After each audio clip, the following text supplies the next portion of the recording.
Hello, this is Miss Tyson coming to read to you again from One Crazy Summer, and we're on chapter 7, which is called For the People. We were trained spies back in Brooklyn, scrunched together, pressing our ears to the door, wall, or air. We used hand signals and mouthed words instead of whispered. If necessary, I could shush my sisters with a glare to bottle up their loose giggling. You can't giggle and be a spy. It was by pressing our ears to the air that we had heard Pa say, "No, Ma, they need to know her, and she needs to know them. They're flying to Oakland. That's final." It had been all we could do not to let on when Pa sat us down the next morning. The knock on the door, Cecile ordering us to hide in our room, and her clearing away all evidence of us were not actions of a mother. These were actions of a secret agent or a fugitive from justice, someone who doesn't open her door wide and welcoming like Big Ma does when the doorbell rings. Hers were the actions of someone who wears hats, scarves, and shades to keep from being recognized, kind of like the guy in the phone booth, someone obviously hiding out. Once again, we fell into our spying positions, angling ourselves at the cracked door to see while pressing our ear against the air. From there, we could see pieces of the three figures who entered Cecile's house. All wore dark colors. One had on a black jacket and a black beret. The other two, black t shirts and black berets over afros. We steadied our heavy, exciting breathing to hear what we could. It wasn't long after greeting one another that their talking turned to arguing. It was their voices, all three of them against hers. It sounded like, "Seize the time for the people. The time is now," versus her, "Me? Mine? No, no." Then each one of them firing off, "The people, the people, the people," against her. "My art, my work, my time, my materials, my printing press, me, my, no, no, no." I was sure they were Black Panthers.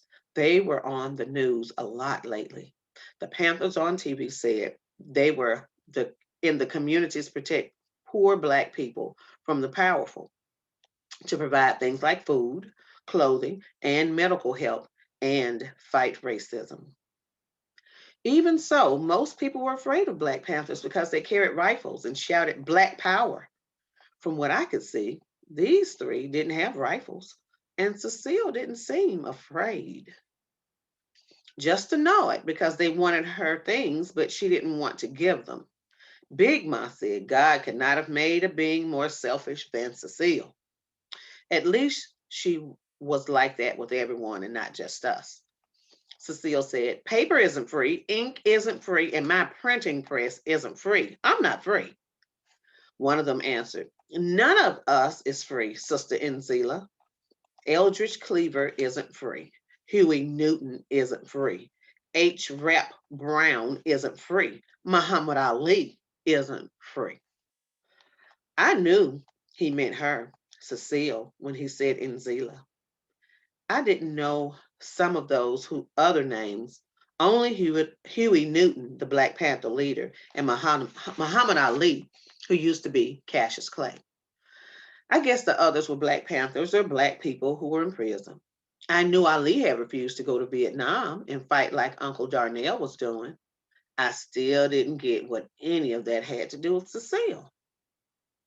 Another one said, "That's why everyone must contribute to the cause." The third voice added, "Like Huey said, we should all carry the weight, and those who have extreme abilities will have to carry extremely heavy loads." There were words thrown back and forth, long, unfamiliar words ending in shun, ism, and actic, with more talk about the people thrown in for good measure, like Big Ma throwing a pinch of salt into a cake batter. They weren't just talking. The three Black Panthers were rapping, laying it down, telling it like it is, like talking was their weapon. Their words versus her words, hers falling, theirs rising. When her voice fell as low as she would allow it, she stamped her foot and said, all right, but you gotta take my kids." And shortly after, they were gone. We retreated from the door and jumped on the top of the daybed. This was the next part after the spy missions, pooling together what we'd learned. Vanetta asked, "Is she giving us away?" Then Fern, "To those people." I shook my head no. She couldn't explain that to Papa. Or to Big Ma, Fern said. Then, who were those people? Vanetta asked. In the black clothes. Telling her to carry the weight, talking, on and on and on, Fern said. They're Black Panthers. They're probably who she's running from. Vanetta asked, Who are the Black Panthers? You know, like Frida's brother. I made the black power sign with my fist. Only Big Ma and I watch the news. Big Ma enjoys hearing about all the trouble going on in the world. It isn't that she actually likes it. She just needs to hear about everything and talk about it.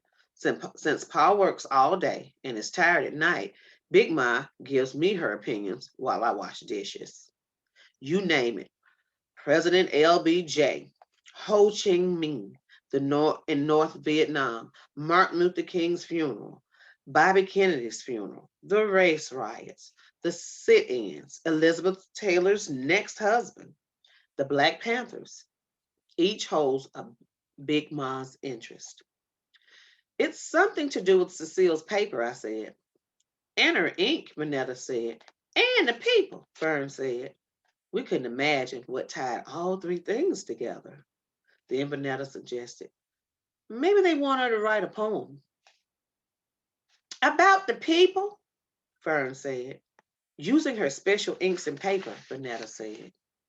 Pa had told us Cecile wrote poems, but I'd already known that. Flashes of Cecile chanting words, tapping a rhythm with her pencil, then writing. And Uncle Darnell had said, I was always there quiet in the kitchen while she chanted, tapped, and wrote. I'd get those flashing pictures, but in pieces. Vanetta asked, Can they make you write poems? Then Vanetta fixed her voice, deep like a man's. You better write a poem about the people or else. Fern and I laughed at her. She loved entertaining us. They don't send the Black Panthers to your house to make you write a poem, I said. Vanetta's eyes lit up fox bright. She had an idea. Cecile prints up her own money. How else do you think she got this house? Cecile is printing her own money in the kitchen. That's why we can't go in there. That's why she didn't cook fried chicken or Nana pudding. I shook my head. With all the money she'd have to print up to buy this house, the FBI would have tracked her down and thrown her in the pokey. The pokey? That made Fern laugh. Then Vanetta and Fern started dancing and singing.